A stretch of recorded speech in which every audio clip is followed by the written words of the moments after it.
Hi, everyone. This is acyuta-bhava from Nightlight Astrology, and today we are going to take a look at Mercury's upcoming Antiscia to both Jupiter in Capricorn and Pluto in Capricorn. Just already moved through the Antician with Saturn in Capricorn.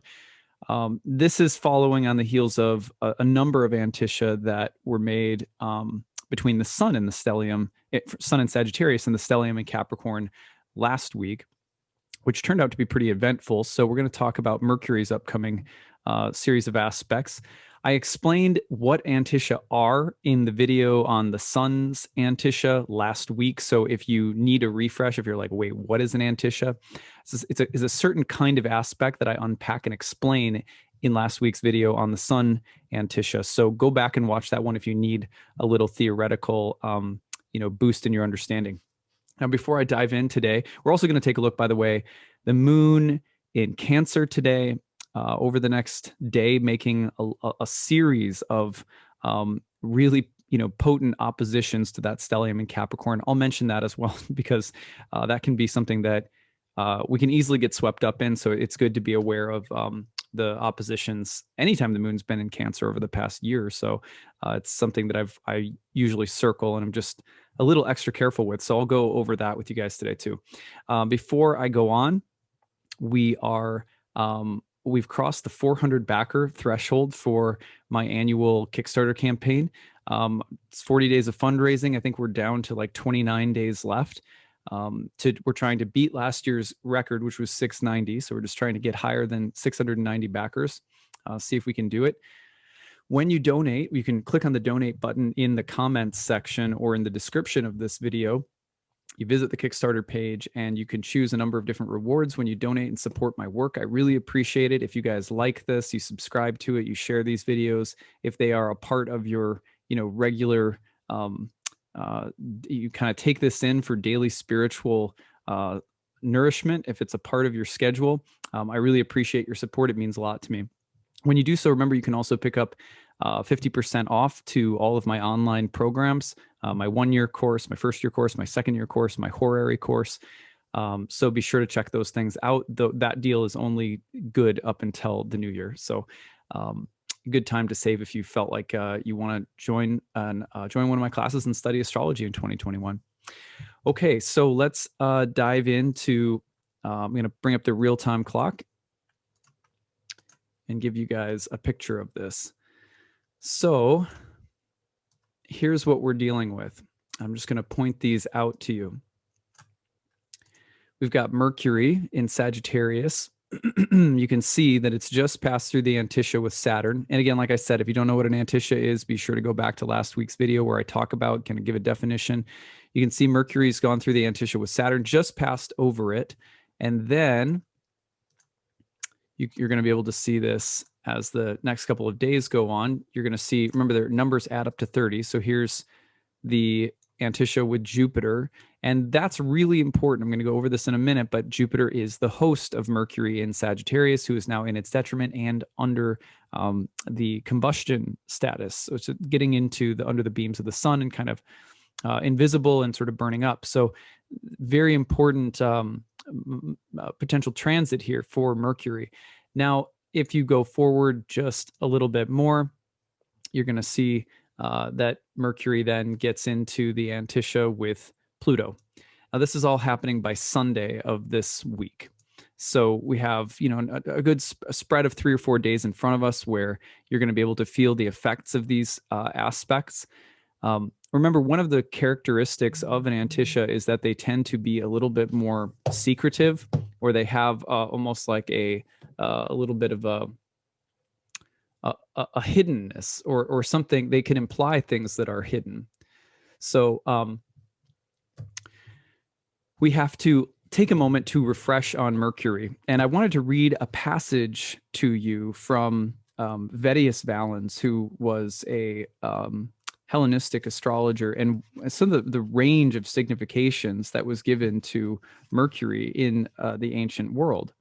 So this is from a nice book that I just got called The Classical 7 Planets, Source Texts and Meanings by Charles Obert. The nice thing about this is that he compiles the entries from a variety of different eras of astrology, Hellenistic, medieval, Renaissance, and different authors, and puts them all together for each planet so that you can kind of read, how are astrologers talking about each planet throughout different eras of astrology. It's really nice. Like I've mentioned this before, but it's nice for someone like me because I have a lot of source texts, but it's nice to have them in one like little anthology. So I love having it all together in one place. It's a great desk reference. I don't have to pull out a million textbooks at once.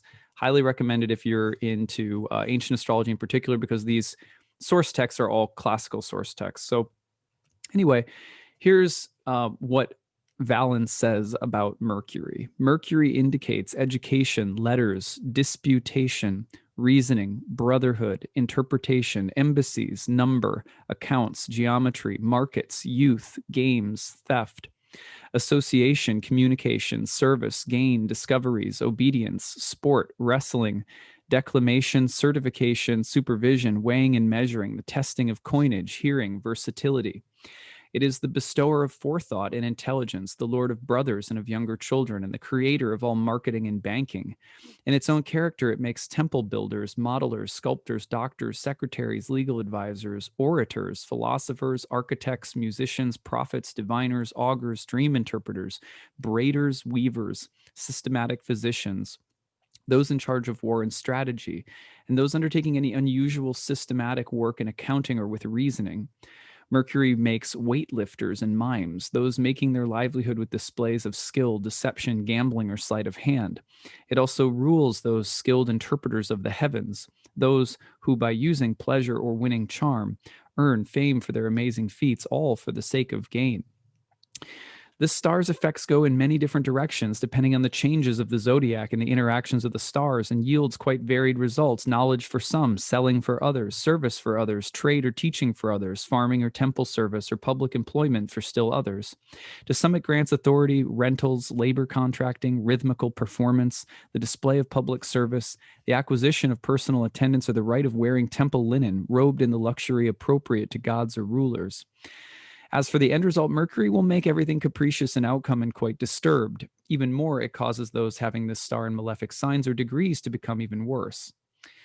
The parts of the body, it rules the hands, the shoulders, the fingers, the joints, the belly, the sense of hearing, the arteries, the intestines, the tongue. Of material, it rules copper and all coins used in buying and selling, for the god makes exchanges.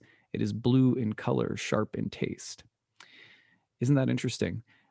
One of the things that people don't understand about Mercury often is its association with youth and games.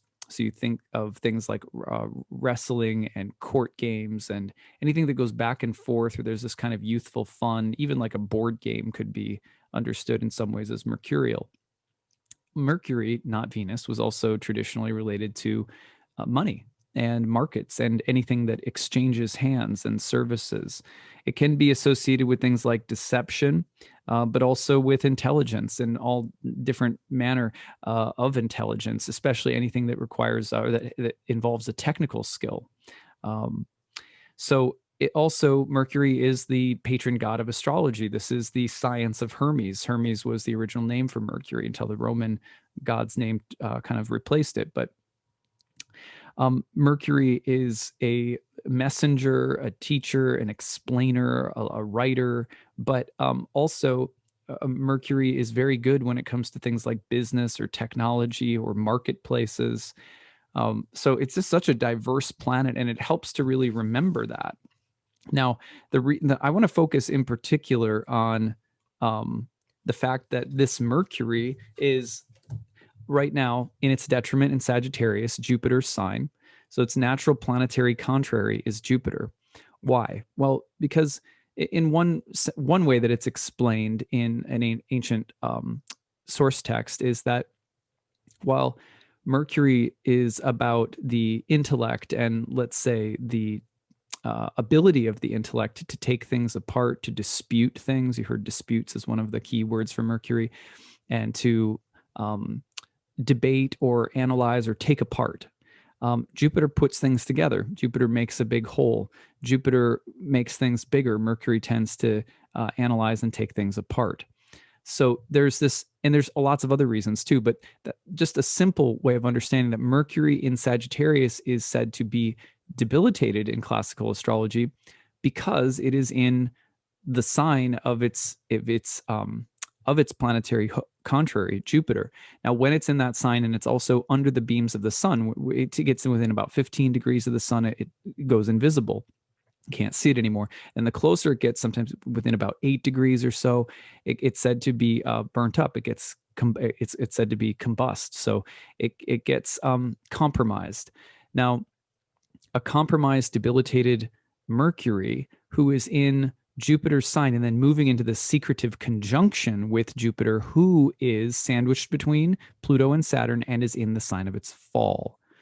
Mercurial things can fall right now. Mercurial things can get jacked up. Mercurial things can suffer or struggle, or there can be more challenging, or let's say, I want to just use the general word, sort of corrupt versions of the Jupiter-Mercury combination. So what might that mean tangibly? Well, let's say that there's a corporation where some kind of financial scandal is being revealed or is trying to be covered up. Or let's say that there's some form of market manipulation, or there's coercion going on financially within the higher ups of a company or the higher ups of the government. Not anything that's like brand new in this world, right? But something that takes on a moment of greater significance and exposure. Now, the reason for this would be, again, that you have a fallen Jupiter, right? Sandwiched between Pluto and Saturn. So it's for all intents and purposes, it's like a malefic. It's going to tend to damage things. And Mercury, already pretty burnt up in an invisible, secretive position, burnt up in Jupiter's sign, could suggest some kind of manipulation, currency manipulation, a potential lose-lose situation around, say, money, finances, markets, agreements, deals, stuff like that. It could be also that you find yourself caught between a rock and a hard place. Like, for example, it's one of those things where maybe you get caught in the middle of some kind of negotiation and it's too late to turn back, but suddenly you realize that it's going to cost a lot more than you thought it was. Like, let's say you're having work done on your home. As the work is being done, suddenly someone says, hey, it's going to cost a lot more. This thing is going to cost a lot more. And you're already into the work, so you're really kind of stuck. You have to end up paying more. Some kind of cost or alteration to a pre-existing arrangement or agreement that ends up becoming more expensive or more than you bargained for. I would watch for those kinds of things. I would also watch for the potential to be taken advantage of, or for people like quid pro quo situations that are kind of secretive or maybe not ethical. I would also look for the potential for sources of knowledge or information to what am I speaking of? Like propaganda, or a manipulation of the facts for the sake of gain. Just kind of the potential for knowledge or wisdom to be lorded over other people, whether it's something, I'm trying to think of an example, but like almost like where you could use facts and information to manipulate consumers or something like that. At any rate, this stuff happens in the world pretty regularly, so I know I'm not dropping any news bombs here, but watch for the potential also of, let's say, great thinkers or great thought leaders, or scandal within universities or schools, or almost like the potential here that I see is for the professor that gets caught with some kind of inappropriate stuff on their computer, and then they get fired or something. Like the potential for some kind of scandal around Mercury Jupiter stuff. The other thing, of course, would be scandal within the clergy or within the church or within institutions or organizations that are like religious in nature. Something that the Pope is dealing with. These are the kinds of things that I would expect in the collective. There's probably some that I'm missing, but there could also be issues within professional sports industries.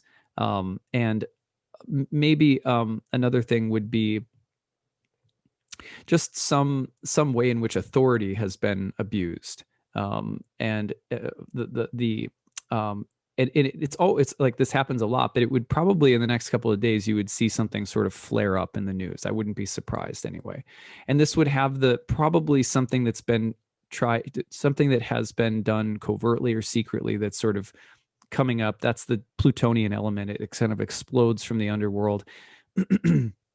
Also the Mercury Jupiter dynamic, the Antiscia is secretive. Pluto tends to be kind of subterranean. Mercury's invisible and burnt up right now. So I would also be very careful about what we like you could overpromise something, or you could also be easily deceived. Someone saying something is going to be bigger or different than it actually will be. So those are things that come to my mind. Now, personally speaking, you want to look at the whole sign houses in your chart between Sagittarius and Capricorn. There's something there. The other thing would be, or the other thing that I would encourage everyone to do would be to just note, like if you want to learn how to track an Antiscia between now and Sunday, just note anything unexpected that suddenly comes up or that you become aware of. That you weren't anticipating, sort of hidden or secretive news or information that kind of comes to the surface. Maybe it's very helpful. Maybe it's very relieving to find something out or to come to understand something that had previously not been conscious, but watch for that.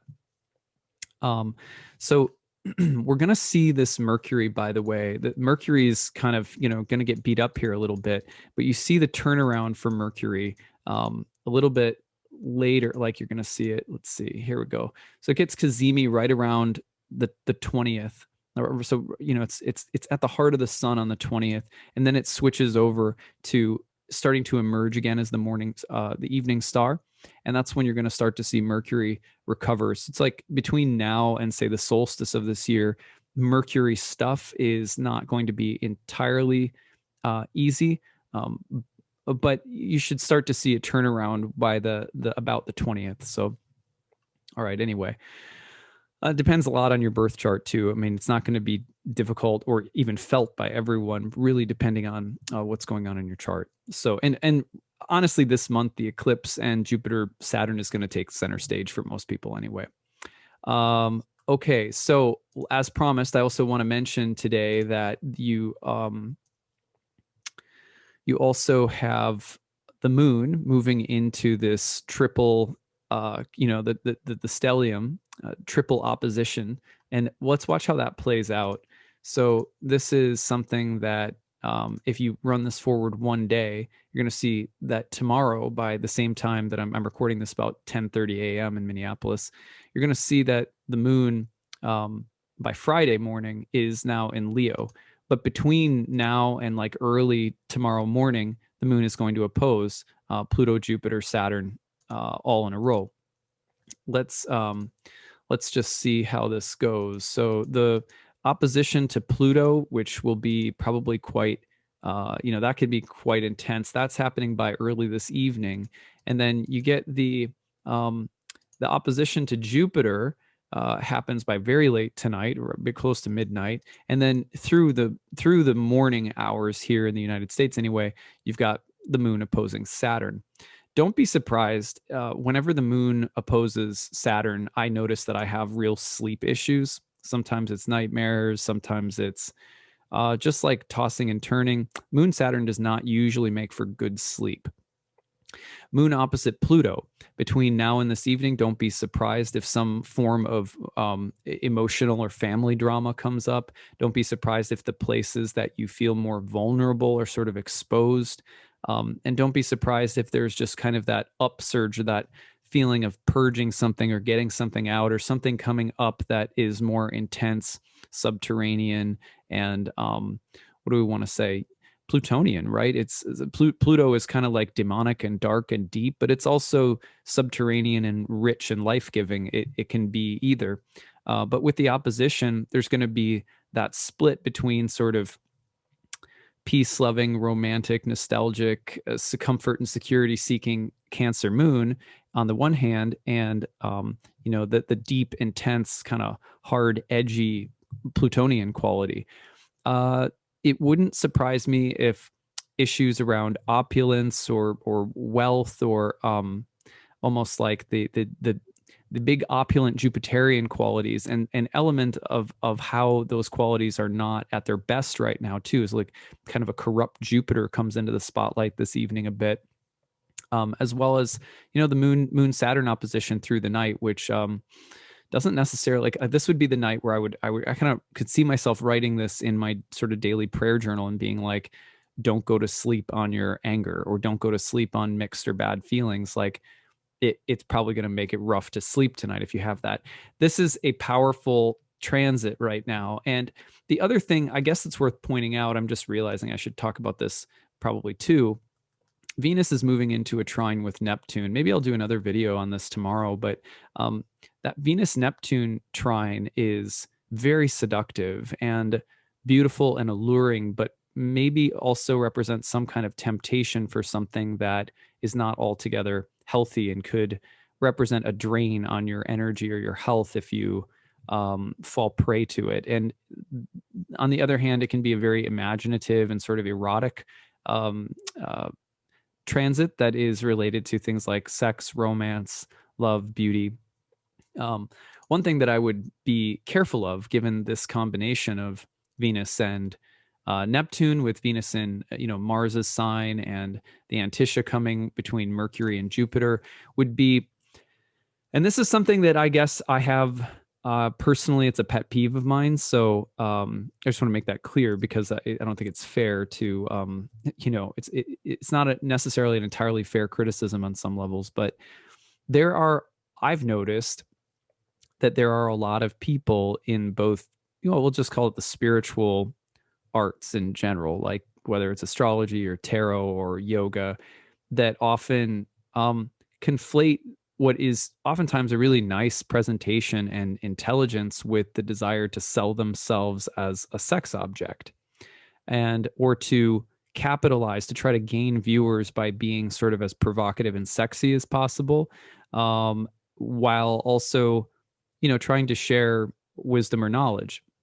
One of my pet peeves, because I think it really sort of degrades the knowledge to objectify oneself and try to, and I don't mean to be, it's difficult criticism to level, because I know that it can come across as very judgmental, but that's my personal take. In Bhakti, of course, it's obviously it's a big no-no to do that. So that's part of my own faith and belief system. But I would say that these transits can offer the potential to, try to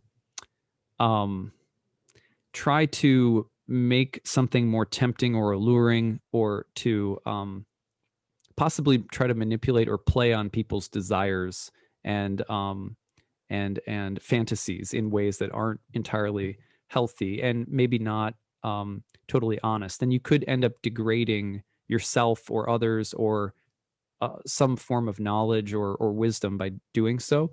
So that's something that I would also be careful of in the next week.